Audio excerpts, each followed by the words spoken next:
আসসালামু আলাইকুম। এই গরমে ভালো থাকার জন্য নতুন একটি ভিডিও নিয়ে চলে এসেছি। এই গরমে শরীরকে ভালো রাখতে আমরা যদি বেলের শরবত খাই, চলো তাহলে জেনে নিই বেল এর শরবত আমাদের শরীরকে ভালো থাকতে কি সাহায্য করে।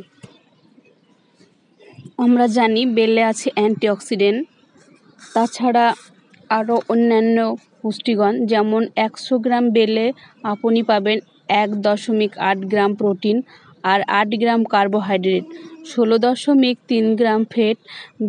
বেল আমাদের ডায়াবেটিস রোগীদের জন্য মহা ঔষধ। বেলে থাকা মেথানল নামক উপাদান আমাদের সুগার নামাতে সাহায্য করে। বেল আমাদের হজম শক্তি বাড়ায়। পাকা বেলের শরবত গ্যাস, বদহজম, বমি বমি ভাব দূর করতে সাহায্য করে। তাই গরমের দিনে নিয়মিত বেলের শরবত খান। বেল আমাদের শরীরের অনেক জটিল সমস্যা থেকে মুক্ত করে। শরীরকে সতেজ রাখতে বেলের জুড়ি নেই। বেলে রয়েছে প্রচুর পরিমাণ ক্যালোরি, প্রোটিন, যা দেহে এনার্জি বৃদ্ধি করতে সাহায্য করে। বেল আমাদের শরীরের পেশিকে মজবুত করে এবং বেলে রয়েছে ভিটামিন সি, যা রোগ প্রতিরোধে সাহায্য করে।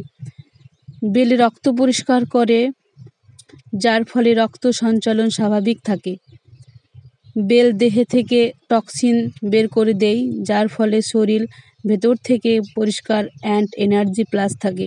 তাই আমরা যদি মদ বিয়ার বাদ দিয়ে সে জায়গাটাতে আমরা বেলের শরবত রাখি, তাহলে আমরা অনেকটাই সুস্থ থাকব ইনশাআল্লাহ।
বেলের কোনো তুলনা নাই। বেল আমাদের শরীরের আর্থারাইটিস কমাতে সাহায্য করে। যাদের কোষ্ঠীকাঠিন্য আছে তাদের তো বেল খেতেই হবে। ইম্পর্টেন্ট একটি ফল, যা খেলে উপকার পাবেন। আলসারের মহা ওষুধ হিসাবে বেল খেতে পারেন। বেলের ইংলিশ নাম ওয়েন ক্লেম্বার। তাহলে চলুন আজ থেকে আমরা শুরু করি বেল খেতে। বেল নয়তো বেলের শরবত, বেলের যা কিছু হলেই হবে। ভিডিওটি যদি ভালো লাগে লাইক করবেন, সাবস্ক্রাইব করবেন, অন্যকে দেখার সুযোগ করে দিবেন। আসসালামু আলাইকুম। ভালো থাকবেন, সুস্থ থাকবেন। আবার দেখা হবে পরের একটু ভিডিওতে।